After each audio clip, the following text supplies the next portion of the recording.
네, 자, 소셜상에 화제가 되고 있는 이슈 하나를 꼭 찍어서 떠들어보는 소셜리티 시간입니다. 김덕진 컨설턴트와 함께합니다. 안녕하세요. 안녕하세요. 자, 오늘 준비하신 주제는 어떤 겁니까? 네, 오늘은 강제적 셧다운제, 합헌 판결이 셧다운. 났어요. 뭐 꽤나 좀 시끄러운 이야기들이 많이 나온 걸로 알고 있어요. 네, 일단은 지난 4월 24일이었죠. 예. 이제 심야 시간 청소년의 온라인 게임 접속을 차단하는 이 강제적 셧다운 제도, 합헌이라는 결정이 나왔습니다. 만 16세 미만 청소년이 밤 12시부터 오전 6시까지 온라인 게임을 접속할 수 없도록 하는 법안이고요. 근데 이제 그것에 대해서 2011년 11월 20일부터 이제 시행되고 있는 법입니다. 문화연대 그리고 이제 게임산업협회 이 두 곳에서 2011년 한 11월 그리고 10월 이렇게 두 번의 소송을 냈는데요. 그 판결이 아까 말씀드린 대로 재판관 9명 중에 7명 이제 합헌, 2명이 위헌 결정을 해서 결국 이제 셧다운제가 합헌이다라는 이야기가 이번에 나왔습니다. 그렇군요. 자, 합헌이다. 이유가 있을 거 아니겠습니까? 네, 국민들이 가져야 될 자율권을 침해했다라는 부분이 있었는데요.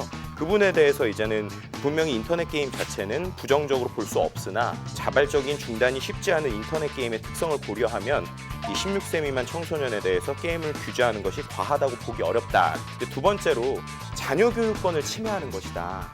분명히 선택적 셧다운제가 있는데 그 선택적 셧다운제가 있음에도 분명히 이렇게 했다는 것에 대해서 선택적 셧다운제가 이용률이 저조하다. 그렇기 때문에 대체 수단으로 되긴 어렵다. 그렇기 때문에 이 모든 것들이 청소년 행동 자율권이나 부모의 자녀 교육권을 침해한다고 볼 수 없다라고 얘기를 했고요. 뭐 다른 게임도 있는데 왜 인터넷 게임뿐이냐? 거기에 대해서는 이런 판결문이 나왔어요. 인터넷 게임 자체가 상호 접속을 기본으로 하고 있기 때문에 중독성이 강하다. 이것을 부당하다고 볼 수 없다라고 얘기했다고 합니다. 자, 그런데 이 셧다운제는 나올 때부터 말이 많았고 네네. 시행되고 나서도 말이 많았단 말이에요.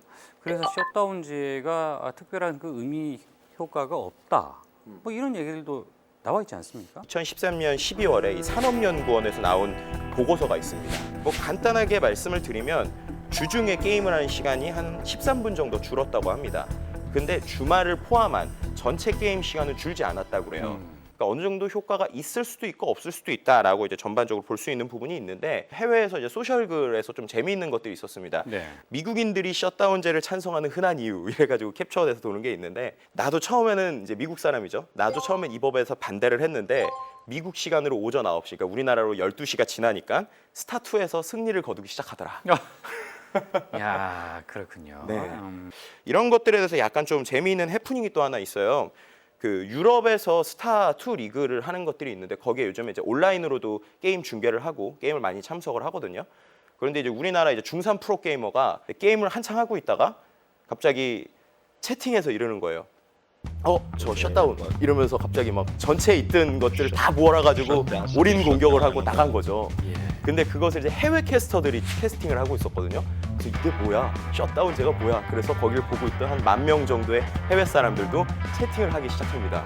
근데 이게 더 웃기게 끝난 것은 그 사람이 그래서 그 경기는 졌잖아요. 근데 그 다음 게임에 부모님 아이디로 들어왔습니다. 예. 그래서 결국 게임을 다 마무리는 한 거죠. 어허. 이 규제 자체에 대해서 그 큰 건 있지만 자세한 가이드라인이 없기 때문에 생기는 일이라고 또 생각을 해요. 자, 이 관련돼서 이 다양한 반응들이 나왔겠죠, 당연히. 네, 맞습니다. 예, 어떤 반응들이 있습니까? 일단은 뭐 여성가족부에서는 당연히 이제 환영의 뜻을 밝히면서 이런 얘기를 했어요. 게임 산업을 선한 산업으로 만들겠다. 반대로 얘기하면 지금까지 그럼 게임 산업은 도대체 악한 산업이냐라는 이야기들에 대해서 일단 좀 예. 있었던 부분이 있고요. 네. 이제 한국교총에서도 좀 환영한다. 다른 것보다 이제 청소년의 수면권과 건강권을 보호할 수 있다라는 이야기가 있고요. 그런데 이제 반대로 이야기해서 문화연대에서는 다른 것보다 이제 표현의 자유가 부정이 된다라는 건데요. 게임 산업 종사자들도 당연히 이제 이게 의미 없는 역차별이다. 게임을 조절을 못하는 뭐 소수의 이제 좀 병적인 유저들을 위해서 이것이 나오는 것으로 생각을 했는데 알고 보니까 이거는 이제 게임 자체를 사회학으로 치부하는 것들이 나온다라는 이야기들이 있었습니다. 부모님 세대에서는 되게 이런 얘기가 일단은 많이 나왔어요. 우리 아이가 평일에 1시간씩 주말에 3시간씩 게임하는데 제발 게임 좀 못하게 막아달라. 게임은 마약이다. 이거 영원히 퇴출시켜야 된다. 이렇게 좀 강하게 이야기하시는 분들도 많았고요.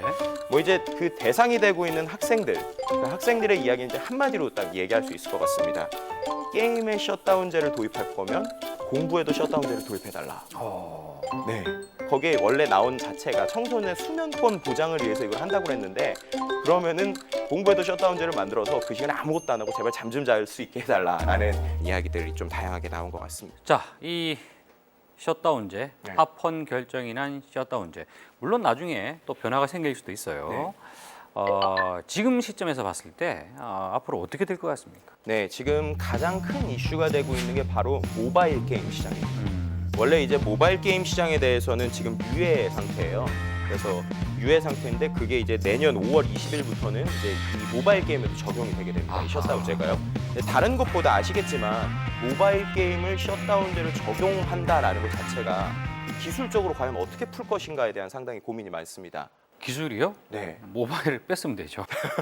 모바일 자체를 뺐는 예. 그런 원초적인 방법도 있을 수 있죠. 그런데 그걸 이제 기술적으로 막지 않으면 벌금을 내야 되다 보니까 모바일 게임 시장에 대해서 과연 어떻게 될 것인가 또 고민하는 업체들이 많았고요. 네. 특히 이제 또 두 번째로 생각하는 부분들이 해외로의 이거 대거 이탈이 생기는 것이 아니냐라고 하면서 이 게임계에서도 빅토르안과 같은 현상이 나올 수 있다라는 아하. 이야기가 나오고 있습니다.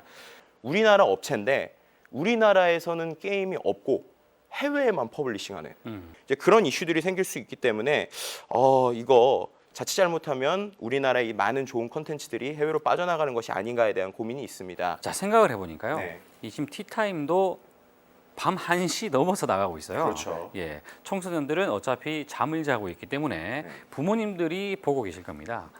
그렇다면 무엇이 어떤 방법이 더 좋은지 이 지금 나온 이야기를 통해서 한번 고민해 보시는 것도 나쁘지 않을 것 같네요. 네, 오늘 이야기하신다고 대단히 고생하셨습니다.